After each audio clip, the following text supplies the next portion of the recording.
你一定见过这样的社区：草坪整齐，街道安静，学校评分接近满分，房子动辄上百万美元。外人看来，住在这里的家庭已经赢了。可推开其中一户人家的门，可能是另一幅景象：夫妻收入不低，但工资到账后，房贷、房产税、保险和日常开销先后扣除，真正能自由支配的钱所剩无几。孩子想参加夏令营，父母要计算预算，音乐和体育可能只能选一样，全家旅行也要担心下个月的账单。更矛盾的是，他们花了高价住进好的学区，公立学校提供的首先仍是面向所有学生的基础教育，孩子需要个性化训练，或者想在升学竞争中保持优势，补习、体育、艺术和夏令营还要另外付费。这个家庭已经为教育支付了一次高价，住进去以后却发现还要再付一次。那么问题来了，如果一个家庭把大部分教育预算都用来购买学区地址，他买到的究竟是教育，还是进入教育竞争的资格？学区房最隐蔽的剥夺，不是让穷人买不起房，而是让中产以为自己买到的是教育，最后承担的却是土地租金、地方税务和内卷竞赛的账单。今天我们就来拆解这台制度机器，看看它是如何让教育焦虑把家庭推向昂贵的地址。房贷挤压现金流，家庭继续购买课外教育，所有人的竞争又推高学区价格。父母想购买更多机会，却可能把真正用于孩子的资源锁进房子里。最后，我们从长期主义的新视角来给出一个更加合理的理性思考的方向。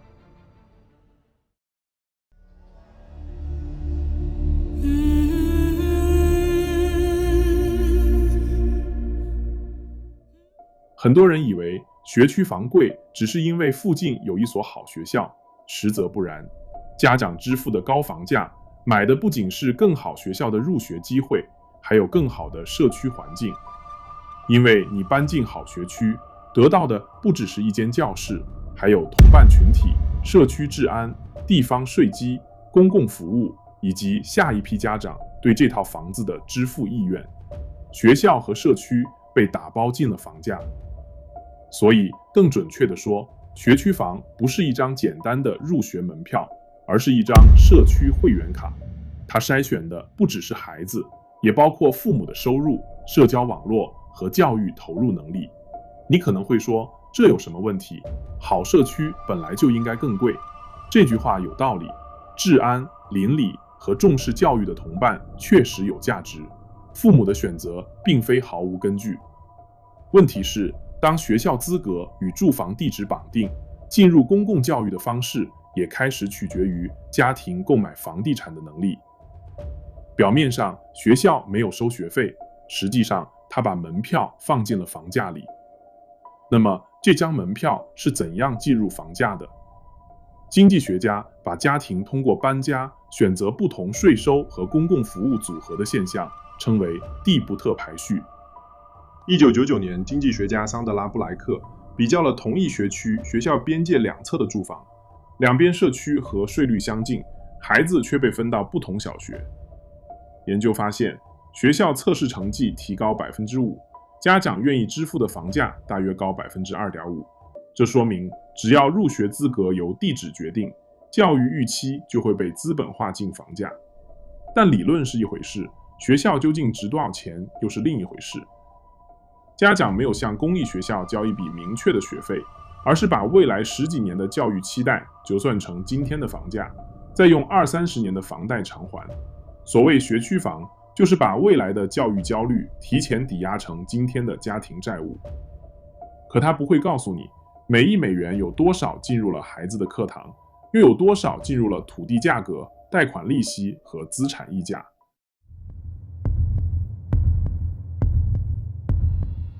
对高净值家庭来说，购买好的学区住房也许只是资产配置，他们仍有余力承担旅行和课外活动。但很多中产家庭是用未来20-30年的收入提前购买孩子的相对机会，首付拿走了家庭储蓄，房贷锁定了未来现金流，房产税、保险和维护又变成每年持续发生的支出。家庭资源终究有限，同一笔钱进入房贷，就不能同时用于旅行、夏令营、音乐、体育，也不能让父母减少工作，把时间留给陪伴。这里并不是说所有购买学区房的家庭都会被掏空，更不是说旅行和兴趣班一定比好社区重要。真正的问题是，对必须依靠高杠杆进入好的学区的家庭，投资地址和投资孩子正在争夺同一笔预算。房产账面价值升高了，家庭直接为孩子创造机会的能力却未必同步提高。讲到这里，你可能会问，既然学校已经很好，为什么还需要补习班和课外活动？因为公立学校无论评分多高，首先都是面向大量学生的公共服务，它能提供基础课程，却很难为每个孩子量身定制学业、艺术、体育或升学路径。这些需求不会因为你买下学区房就自动得到满足。于是，家庭开始第二次付费。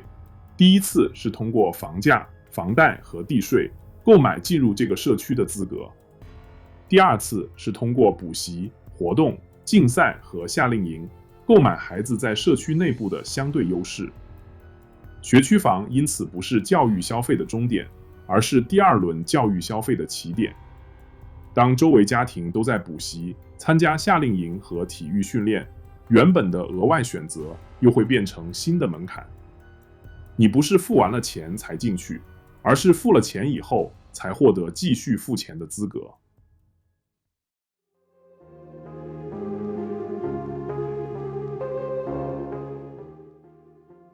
想要理解为何所有父母都在理性地为孩子的未来打算，却在结果上产生了不理性加价抢购学区房的行为，这里需要引入一个经济学概念：位置性竞争。位置性商品这个词最早是由经济学家弗雷德·赫西提出，罗伯特·弗兰克在《达尔文经济学》中沿用这个概念，并给出一个很清楚的定义：位置性商品是那些价值特别容易受到比较环境影响的商品。换句话说，你在意的不只是自己拥有什么，还在意你排在别人前面还是后面。所谓学区就是典型例子，它的价值往往不只来自学校的绝对水平，还来自它在当地排名第几，以及你的孩子能否进入相对更好的那一组。这不是父母不理性，而更像一场关于教育资源排位的军备竞赛。一方增加武器的投入，短期内确实更安全，对手跟进以后，双方花掉更多资源，相对实力却回到原点。同样，一个家庭加价搬进好的学区，可能改善孩子的位置。所有家庭一起加价，优质席位不会增加，孩子的相对优势回到原点，学区的房价却一起被推高。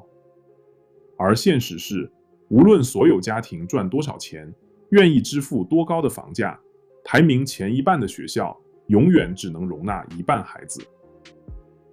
正如前面所讨论的那样，那些希望把孩子送进好学校的父母，必须在优质学区的住房竞价中压过其他父母。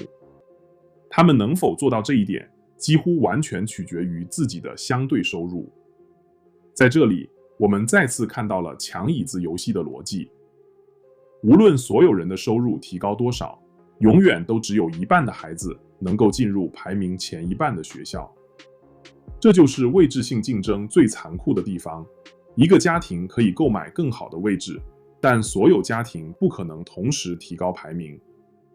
当所有人都在购买优势，优势不会消失，也不会普及，它只会变成一道更昂贵的门槛。弗兰克把这个悖论总结为：当个人收益取决于相对位置时，个人利益与集体利益通常会发生分离。所以，位置可以被一个家庭买到，却不可能被所有家庭同时买到。房价上涨后，优势变成门槛，家庭再用补习寻找新优势，新的门槛又会出现。因此，房贷压力和课外补习并不是两种互不相关的焦虑。而是同一场位置竞赛的两个阶段。如果学区需求很高，最直观的办法是增加住房和学位供应。但在美国许多高收入社区，新增住房并不容易。最低地块面积、单户住宅分区以及对公寓的限制，会控制进入社区的人数。经济学家格莱泽和格约科指出，在许多高房价地区，土地使用管制扮演着重要角色。房主既是居民和选民，也是资产持有人。社区越稀缺，房产越值钱，他们就越有动力反对增加密度，保护学校资源和资产价格。于是，学区房更像一座带围墙的拍卖场，外面的人想进来，里面的人想保值。分区规划成了看不见的门禁，你以为自己是在选择学校，其实你也在进入一套由房主、地方税收、规划规则和资产价格共同维持的制度。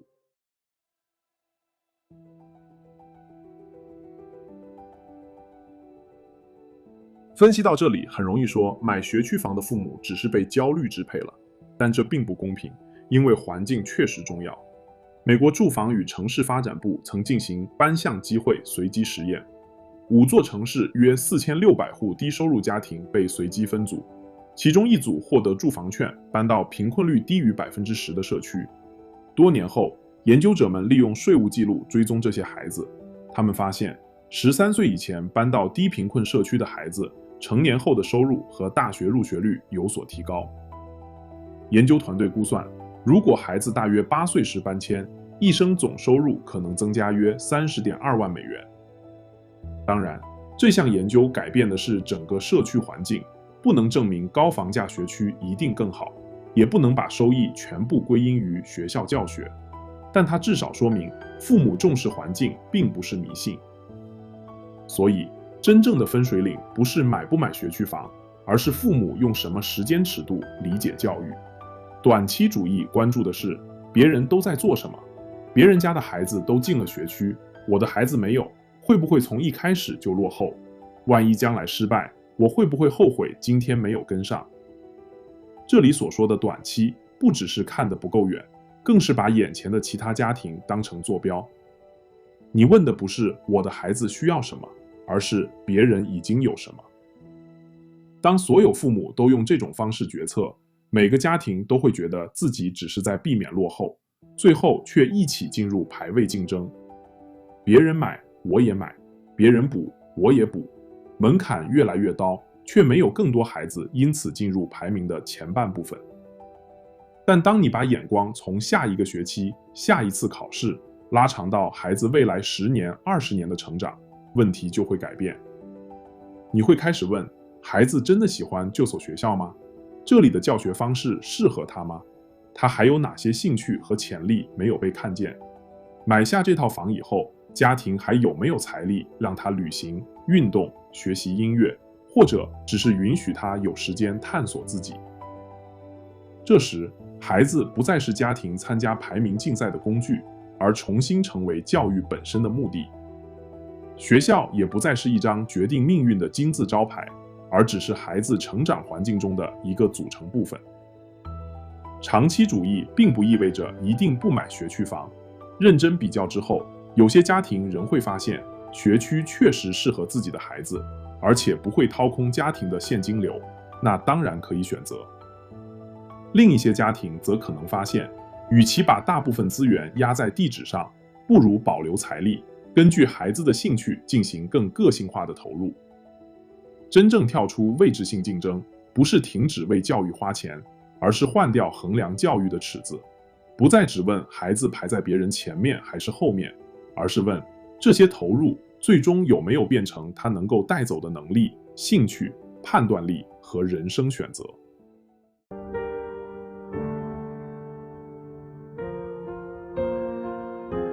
现在，让我们回到开头那条漂亮的街道。那户家庭拥有上百万美元的房子、高评分的学校和令人羡慕的邮政编码。他们当然不是一无所获，孩子可能拥有更安全的环境、更稳定的同伴和更好的公共资源。但孩子最终能带走的不是房屋估值、学区名字，甚至不是名校光环带来的身份标签，而是他真正获得的知识、兴趣、能力、体验和陪伴。所以，决定是否为学区支付巨大溢价时，你不只要问学校有多好，还要问买下这个地址以后，我们还剩多少时间和资源留给眼前这个具体的孩子。学区房最隐蔽的问题，不只是让教育变得昂贵，而是让家庭误以为买到正确的地址就完成了对孩子的投资。可当一个家庭把大部分资源都用来购买机会的入口，他可能已经没有多少资源留给教育机会本身了。好，今天就是这些，我们下次再见。